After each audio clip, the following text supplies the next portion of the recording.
হেমকুন্ড সাহেব এবং valley of flower দুটোই ট্রেকিং কমপ্লিট আমাদের। আমরা এখানে ৩ দিন ছিলাম। ৩ দিনের মধ্যে ১ দিন বৃষ্টির জন্য একটু রেস্ট নিয়েছি আর শরীরেরও অবস্থা বেশ খারাপ ছিল। আর ২ দিন ট্রেকিং করে পরদিনকে ভোরবেলায় মানে ভ্যালি অফ ফ্লাওয়ার যেদিন ট্রেকিং করেছি তার ঠিক পরের দিনকে আমরা সকালবেলায় বেরিয়েছিলাম। প্রায় তখন বাজে ৫টা। তখন বেরিয়ে পড়েছিলাম। ৫টায় বেরোনোর একটাই কারণ এই দিনটাও আমাদের ট্রেকিং করেই নিচে নামতে হবে আর আমাদের যেতে হবে গোবিন্দঘাটে। শরীর আর পা দুটোর অবস্থাই এত পরিমাণ খারাপ যে কতটা হেঁটে নিচে নামতে পারবো সেটাও জানি না। কিন্তু ওই যে মনের জোর আর এত ইচ্ছে আমাদের পাহাড় ট্রেকিং করার, সেটা নিয়েই আমরা বেরিয়ে পড়েছি টুকটুক করে। সেই জন্য ভোর বেরিয়েছি।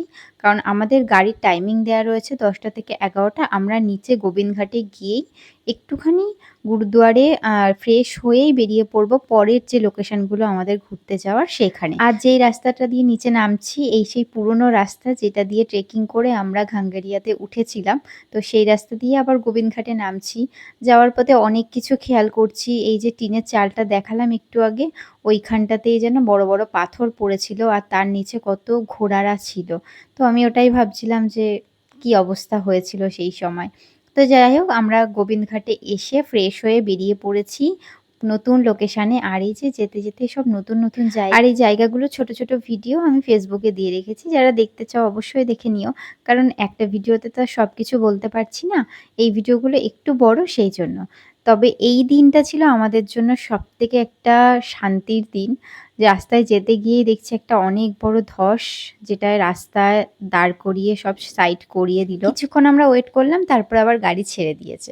যাই হোক এরকম অনেক কিছুই দেখেছি আর অনেকদিন খাবার না পাওয়ায় আমরা সবাই হুড়মুড়িয়ে খেতে বসেছি। আর এটা আরও একটা সঙ্গম যেগুলো পরপর দেখেছি আর পরপর সত্যি কথা বলতে নামগুলো ভুলে যাচ্ছি।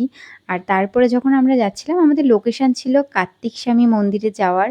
আর রাস্তাগুলো এত সুন্দর আমি তোমাদের বলে বোঝাতে পারবো না। মানে মুগ্ধ হয়ে যাচ্ছিলাম, এত সুন্দর লাগছিল। শুধু বসে গাড়িতে গান চলছিল আর শুধু রাস্তার এই আনন্দটুকুই আমরা নিচ্ছিলাম। এইভাবে আমরা কার্তিক স্বামী মন্দিরে পৌঁছে গেলাম। এই ভিডিওটা যেহেতু অনেকটাই বড় হয়ে গিয়েছে সেই জন্য পরের ভিডিওতে আমি পুরো কার্তিক স্বামীতে কিভাবে উঠলাম সেই ভিডিওটা পুরোটাই দেবো।